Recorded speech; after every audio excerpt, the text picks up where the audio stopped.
Festool? Non, non. Non, j'ai pas ça. Triton? Non plus, j'ai pas ça non plus.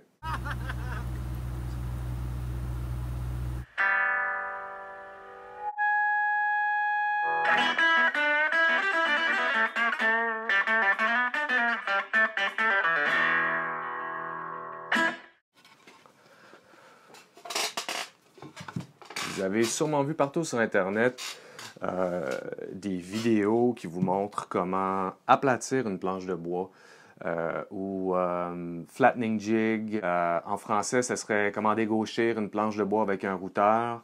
Essentiellement, on voit les gars utiliser du super beau plywood 3/4. Souvent, c'est des grandes sleds.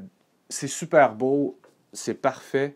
C'est aussi possible de faire ça simple, plus simple, et en récupérant des choses qu'on a. Il faut juste penser à quelques trucs de base, et si à la base c'est correct, ce que tu utilises après comme matériel, des restants, pas des restants, du beau plywood, pas du beau plywood, la mélamine, whatever, ça ne changera rien. Ça va quand même amener le même résultat, puis c'est ce que je veux vous montrer un peu aujourd'hui. Gardez ça simple, avec des restants, ça marche. Avec, je vais vous montrer quelque chose d'autre. Ça, c'est une trim de bas de mur en MDF. C'est usiné, c'est droit, c'est parfait pour faire un guide de notre sled. Donc, importante chose à déterminer. Ça te prend une base, ta base sur laquelle tu vas asseoir ta planche de bois et sur laquelle tu vas mettre tes guides de chaque côté. Il faut que cette base-là, elle soit 100% plate. Si elle est croche, tout va être croche. Ou si surtout si elle a un twist ou si un bout de colle que ça fait lever un bas, c'est ça qui va créer des problèmes. Fait qu'assurez-vous que votre base est droite. Ensuite, assurez-vous que vos guides qui vont de chaque côté de la pièce, on va tasser ça un peu, c'est gossant, que les guides qui vont de chaque côté de la pièce, eux autres aussi sont droits, sont identiques. Pour ce qui est de la plateforme sur laquelle vous allez glisser votre routeur, ça peut être fait super simple aussi. Moi, j'ai utilisé de la mélamine, un restant de mélamine.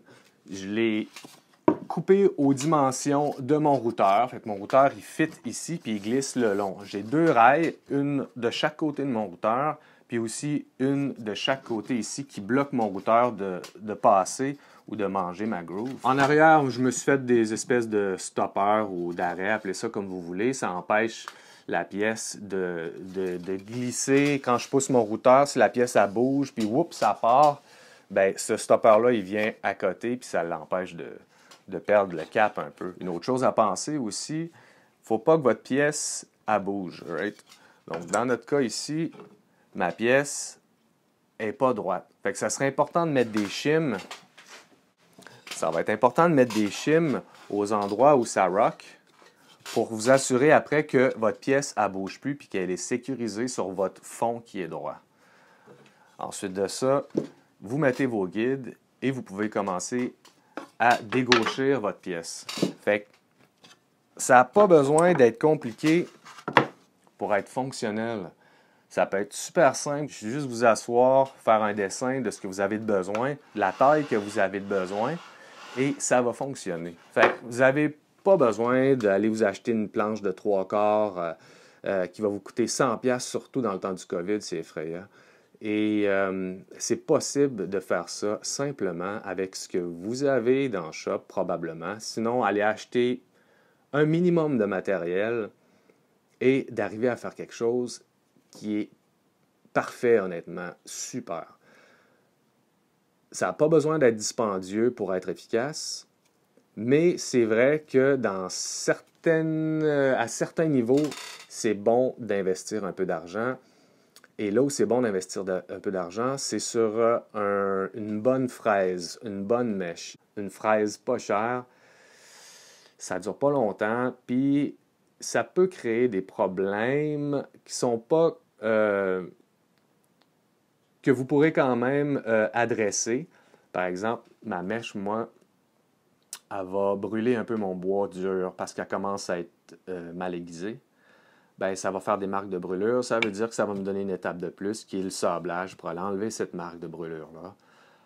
Donc, ça me tente-tu pas? Je veux-tu pas? C'est à vous de voir, mais c'est possible. Checkez ça.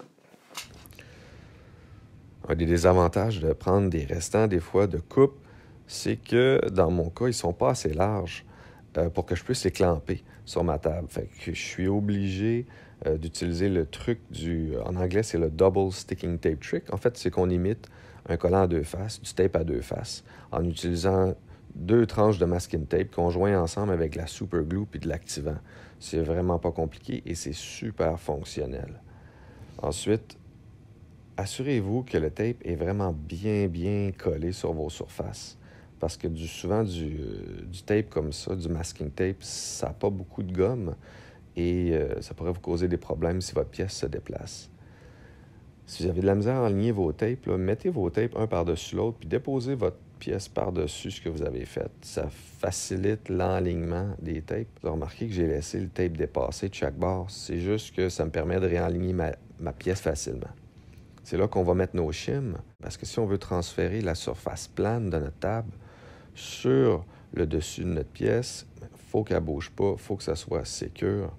Et on s'entend, il faut que votre table soit plate, il faut que vos rails soient plates, et il faut aussi que votre traîneau de coupe sur le dessus soit aussi plat. Donc, c'est important que le choix du matériel soit en conséquence.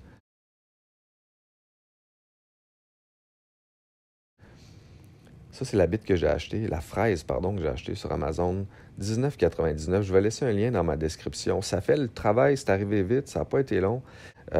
C'est la fraise la plus large que j'ai pu trouver pour un shank d'un quart. Elle fait 1 pouce.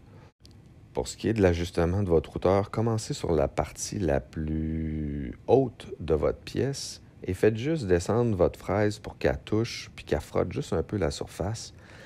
Ce qu'on veut faire, en fait, c'est plusieurs petites passes peu profondes. Ça va faire un meilleur travail et il y a moins de risques d'arracher votre pièce, par exemple, de la table. Si, par exemple, vous vouliez descendre votre fraise puis faire ça vraiment profond d'une seule shot, là, on peut voir, regarde, ma fraise, elle touche juste la moitié de mon board. Donc, une fois arrivé au bout, je vais redescendre ma fraise un peu et refaire une autre passe. Donc, on va faire plusieurs passes peu profondes. On prend notre temps, ça ne sert à rien d'aller vite. Et ça va faire un super bel job.